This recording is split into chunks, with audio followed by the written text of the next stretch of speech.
Good evening all of you. कैसे हैं आप सब लोग? होप आप सब लोगों की प्रिपरेशन बहुत अच्छी चल रही होगी। आप सब लोग अपने अपनी लाइफ में हासिल कर रहे होंगे सक्सेस पाने के लिए। एंड आई विश कि आप सब लोगों को अपनी अपनी ड्रीम जॉब्स मिल जाएं इस साल। एक गुड न्यूज़ आ रही है आप सब लोगों के लिए। जिस नोटिफिकेशन का आप सब लोग बहुत बेसब्री से इंतज़ार कर रहे थे, ESIC SSO का नोटिफिकेशन आउट हो चुका है। मैंने आपके सामने ESIC SSO के नोटिफिकेशन को ओपन कर लिया है। अब हम लोग डिस्कस करते हैं इसके बारे में कि इसमें क्या क्या चीज़ें दी गई हैं इन डिटेल मैनर। सबसे पहले आपको पता होना चाहिए ESIC का मतलब है एम्प्लॉय स्टेट इंश्योरेंस कॉरपोरेशन। अब इसमें जो SSO की पोस्ट होती है ये group B non gazetted post है और काफ़ी अच्छी पोस्ट है। ये जो आपके सोशल सिक्योरिटी ऑफिसर्स होते हैं उनको ही आप लोग बोल सकते हो मैनेजर ग्रेड 2, या फिर साथ ही साथ आप सुपरिटेंडेंट बोल सकते हो। इसके बाद आपका जैसे ही अगला प्रमोशन होगा आप डायरेक्ट डिप्टी डायरेक्टर बन जाओगे ESIC में। काफ़ी अच्छी जॉब है एंड आफ्टर 4 to 5 years आप ग्रुप ए गेस्टेड ऑफिसर बन जाओगे। अब चलिए आप देखते हैं वैकेंसीज़ क्या क्या है इसमें। आप जो ऑल ओवर वैकेंसी है वो है 93, जिसमें आपकी जो जनरल कैटेगरी की हैं वो है 43 वैकेंसीज़, SC की 9 वैकेंसीज़ है, ST की 8 वैकेंसीज़ है, OBC की 24 वैकेंसीज़ है एंड EWS की 9 वैकेंसीज़ निकली हैं। अब इसके बाद हम लोग पे स्केल देख लेते हैं। पे स्केल बहुत ज़्यादा इंपॉर्टेंट हो जाता है कि ऑफिसर ग्रेड की नौकरी है तो आपको अच्छा खासा पे मिलेगा। मैं आपको बता सकता हूँ इसमें जो पे स्केल है वो आपका पे लेवल 7 है। इसका मतलब होता है जो आपकी बेसिक पे होगी वो 44,900 से लेके 1,42,400 के बीच में होगी। जब आप स्टार्टिंग में आप जाओगे आपको 44,900 बेसिक पे मिलेगी। ये सिर्फ एक बेसिक सैलरी है। आपका जो ग्रॉस सैलरी होगी वह अप्रॉक्स 65,000 to 71,000 के बीच में होगी एंड सारी फैसिलिटीज़ मिलेंगी जो एक SSC के इंस्पेक्टर लेवल के जॉब में जो फैसिलिटीज़ दी जाती हैं वही फैसिलिटीज़ आपको भी मिलेंगी। जो मैं आपको बोल सकता हूँ जो स्केल पे उनको मिल रहा है उतना ही आपको पे स्केल आपको भी मिलेगा। चलिए अब इसके बाद हम लोग आ जाते हैं एसेंशियल क्वालिफिकेशन की तरफ। एसेंशियल क्वालिफिकेशन में क्या क्या मांगा है? उन्होंने बोला है कि डिग्री होनी चाहिए हमारे पास, और इसमें बोला है कि preference will be given to those who have degree in commerce law and management. अगर आपके पास कॉमर्स लॉ या मैनेजमेंट में डिग्री है तो उनको प्रेफरेंस दिया जाएगा। अगर आपके पास नहीं है तब भी आप एलिजिबल हो, आप पेपर दे सकते हो। इसके अलावा आपके पास वर्किंग नॉलेज होना चाहिए कंप्यूटर का, जिसमें जो 2 सॉफ्टवेयर हैं खासकर, जिसमें है ऑफिस सूट एंड साथ ही साथ डेटाबेस। ये सॉफ्टवेयर से इनको यूज़ करना आना चाहिए। कोई ज़्यादा बड़ा इशू नहीं है। जब आप पेपर की तैयारी कीजिए, ये फेज़ 3 में पूछा जाएगा। फेज़ 3 में उससे पहले मैं आपको इसकी रिगार्डिंग जो वीडियोस होंगी, जो भी इंपॉर्टेंट वीडियोस होंगी इसके प्रैक्टिस के लिए, वो मैं आपको शेयर कर दूंगा। चलिए आगे बढ़ते हैं। आगे देखते हैं। सबसे पहले इसमें एक्सपीरियंस भी मांगा गया है बट ये डिज़ायरेबल है। डिज़ायरेबल का मतलब क्या होता है कि जो ये एक्सपीरियंस है ये ज़रूरी नहीं है कि आपके पास हो। अगर है तो आपको प्रेफरेंस मिलेगा, अगर नहीं है तो फिर कोई बात नहीं। इसमें जो एक्सपीरियंस मांगा गया है वो है 3 years इन गवर्नमेंट ऑर्गेनाइजेशन। अगर आप किसी भी गवर्नमेंट ऑर्गेनाइजेशन में 3 साल काम कर चुके हैं तो उसका आपको प्रेफरेंस मिलेगा। बट जो ये प्रेफरेंस मिलता है वो आपको इंटरव्यू में मिलेगा, उससे पहले और कहीं पे भी प्रेफरेंस आपको नहीं मिलेगा।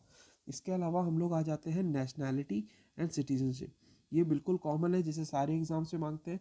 आप इंडिया के सिटीज़न होने चाहिए या फिर नेपाल के होने चाहिए, भूटान के होने चाहिए। और उसमें जो नेपाल एंड भूटान है उनकी सब कैटेगरीज हैं कि 1962 से पहले वो इंडिया में आ जाने चाहिए। इसके अलावा जो एज लिमिट है वो बहुत ज़्यादा इंपॉर्टेंट है।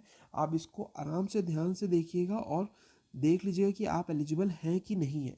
जो एज लिमिट है वो 21 years to 27 years है, जिसमें जो 12/4/2022 मतलब 12 April 2022 से पहले आप 27 साल के होने चाहिए। 27 साल से अगर आप ज़्यादा हो 12 अप्रैल 2022 में तो फिर आपको किया क्या जाएगा कि आप डिस्क्वालीफाई हो जाओगे। आपको जो 27 years जो एज है वो 12/4/2022 से पहले होनी चाहिए। इसके अलावा जो रिलैक्सेशन है वो तो मिलेगा ही आपको। जो SC/SC कैटेगरी हो तो फिर आपको 5 years का रिलैक्सेशन है। अगर आप OBC कैटेगरी की हो तो आपको 3 years का रिलैक्सेशन है। इसके अलावा जो इसका फॉर्म जैसे आज आ गया है, जो इसकी लास्ट डेट है वो अप्रॉक्स है आपकी 12 April 2022। अब इसके अलावा हम लोग आगे बढ़ते हैं। आगे हम लोग देखेंगे ये कुछ नॉर्मल एप्लीकेशन का रजिस्ट्रेशन है। अगर आप बोलोगे तो मैं आपके सामने एक लाइव डिमॉन्स्ट्रेशन भी करके दिखा दूंगा कि कैसे इस एप्लीकेशन को भरा जाता है। अगर आपको कोई भी इशू होगा तो आप मुझे कमेंट में बता दीजिएगा। इसके अलावा हम लोग आगे आते हैं फीस। देखिए जो जनरल कैटेगरी की जो फीस है और ओबीसी कैटेगरी की जो फीस है एंड साथ ही साथ ईडब्ल्यूएस कैटेगरी की फीस है वो है आपकी 500 रुपीज़। इसके अलावा जो SC ST कैटेगरीज हैं, PWD हैं एंड फीमेल कैंडिडेट्स हैं, साथ ही साथ एक्स सर्विसमैन है तो उनकी 250 रुपीज़ फीस है। इसके अलावा आगे आते हैं तो आगे चल के इसमें सिर्फ कुछ उन्होंने इंस्ट्रक्शंस दे रखे हैं कि कैसे फॉर्म भरना है। अब आते हैं हम लोग, मोस्ट इम्पॉर्टेंट है हमारा स्कीम ऑफ एग्जामिनेशन कि एग्जामिनेशन का पैटर्न क्या होगा। देखिए सबसे पहले इसमें फेज़ 1 होगा। फेज़ 1 में आपकी इंग्लिश आएगी, रीजनिंग आएगी एंड क्वांटिटेटिव एप्टीट्यूड आएगी। एंड साथ ही साथ क्वेश्चंस क्या आ रहे हैं, इंग्लिश में 30 क्वेश्चंस आएंगे, रीजनिंग में 35 क्वेश्चंस आएंगे एंड क्वांटिटेटिव एप्टीट्यूड में 35 क्वेश्चंस आएंगे। बिल्कुल ही बैंकिंग पैटर्न का है। जैसे आपका बैंकिंग का जो पीओ लेवल का जो एग्ज़ाम होता है, IBPS पीओ की तरह ही आप मान के चलिए, और आपको उसी लेवल की ही तैयारी करके चलनी है। जो पेपर होगा इंग्लिश में होगा एंड साथ ही साथ हिंदी में भी होगा। आपका इंग्लिश का सेक्शन तो इंग्लिश में ही रहेगा, बट इसके अलावा आपके जो मैथ्स का होगा, मतलब क्वांट का सेशन होगा और साथ ही साथ रीजनिंग सेक्शन होगा, वो आपके हिंदी और इंग्लिश दोनों में होंगे। जो टाइमिंग है, सेक्शनल टाइमिंग आपको मिलेगी 20 मिनट्स ही मिलेगी, जो आपको IBPS पीओ के एग्जाम में मिलती है। अब चलिए आगे चलते हैं।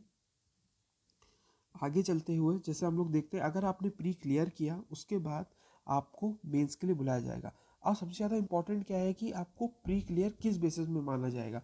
अगर अगर आपके पास 93 सीट्स हैं तो 93 सीट्स का मतलब है तो जितने भी बंदे क्वालिफाई होंगे ना मेंस के लिए, तो उन्होंने एक सेट नंबर कर रखा होगा कि हमको इतने बंदे ही क्वालिफाई करने हैं, तो उसको मल्टीप्लाई बाई 10 इस रेशियो में वो शॉर्टलिस्ट करेंगे मेंस के लिए। जो भी उनको सर्टेन क्राइटेरिया होगा कि हमको इतने बंदे मेंस के लिए बैठाने हैं, उसको जो आपकी टोटल नंबर ऑफ सीट्स हैं उस पर डिपेंड करता है। टोटल नंबर ऑफ सीट्स कितनी है आपके, अगर टोटल नंबर ऑफ सीट्स 93 है तो 93 का मतलब है कि आपको जो फेज़ 2 है उसमें 930 मल्टीप्लाई बाई 10, मतलब 930 मल्टीप्लाई बाई 10 आपका टोटल हो गया 9300 स्टूडेंट क्वालिफाई करेंगे प्री का एग्ज़ाम। उसके अलावा जितने भी बच्चे जो मेंस में बैठेंगे उसमें 1:5 के रेशियो में क्वालिफाई करेंगे आपके एग्ज़ाम को। कौन से एग्ज़ाम को क्वालिफाई करेंगे, जो फेज़ 3 में जाएंगे। मैं आपको फिर से क्लैरिफाई कर देता हूँ। क्लैरिफिकेशन ये है कि जितने भी स्टूडेंट्स होंगे वो जो प्री क्लियर करेंगे वो किस बेसिस पे करेंगे, जितनी मेंस में जो ज़रूरत होगी उसको 1:10 के रेशियो में करेंगे। मतलब 10 बच्चे अगर पेपर देंगे तो वैकेंसी के हिसाब से 10 में से कोई एक बच्चा ही होगा जो मेंस के लिए जाएगा। चलिए अब हम लोग आते हैं मेंस का पैटर्न क्या है। मेंस के पैटर्न में आपका जो आपका रीजनिंग है उसमें 40 क्वेश्चन है, 60 मार्क्स के आ रहे हैं। इसके अलावा जो टाइम दे रखा है उसमें 35 मिनट्स दे रखा है। इंग्लिश और हिंदी दोनों में एग्जाम होगा। उसके अलावा है आपका GA का जो पोर्शन है उसमें 40 क्वेश्चन है, 40 मार्क्स है, 20 मिनट्स का आपको सेक्शनल टाइम दिया जाएगा। इसमें भी हिंदी और इंग्लिश आप दोनों पैटर्न में दे सकते हो पेपर। इंग्लिश का पेपर है, इसमें 30 क्वेश्चन पूछे जाएंगे और 40 मार्क्स का आएगा, और जो इसका ड्यूरेशन है वो 30 मिनट्स है, और इसमें भी ये इंग्लिश में पूछा जाएगा। और जो क्वांट्स है, क्वांट्स में आपको 40 क्वेश्चन है, 60 मार्क्स के हैं आपका। आप देख सकते हो कि रीजनिंग और क्वांट्स ये दोनों बहुत ज़्यादा इंपॉर्टेंट है, क्योंकि 80 क्वेश्चन है और आपके कैरी करते हैं 120 मार्क्स।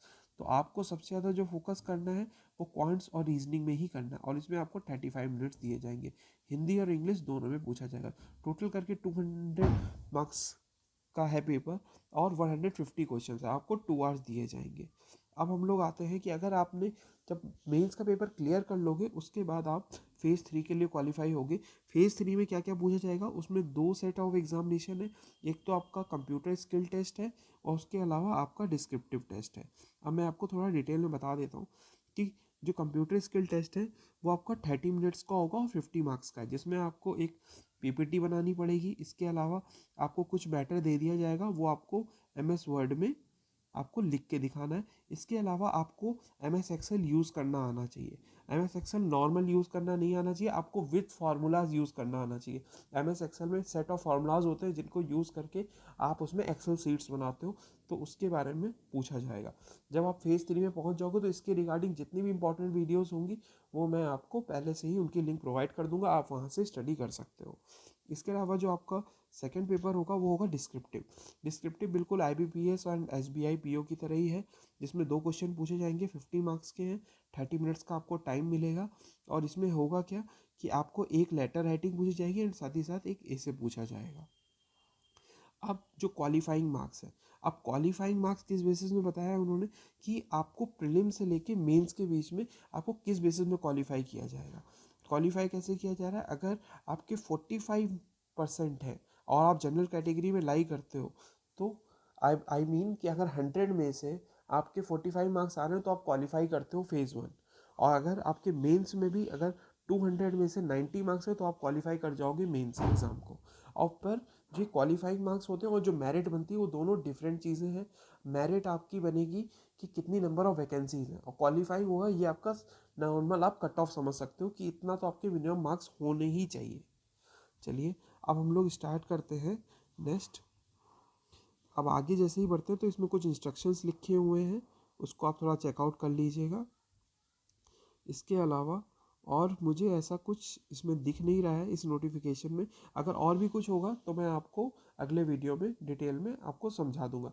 जितनी भी चीज़ें थी जो इम्पोर्टेंट लगी मुझे वो मैंने सब आपको इस वीडियो में बता दी है। होप आपको ये वीडियो अच्छा लगा हो, एंड आपको अगर कोई भी डाउट हो तो आप उससे कमेंट सेक्शन के थ्रू पूछ सकते हो, मैं आपके कमेंट का रिप्लाई ज़रूर दूंगा। Thank you.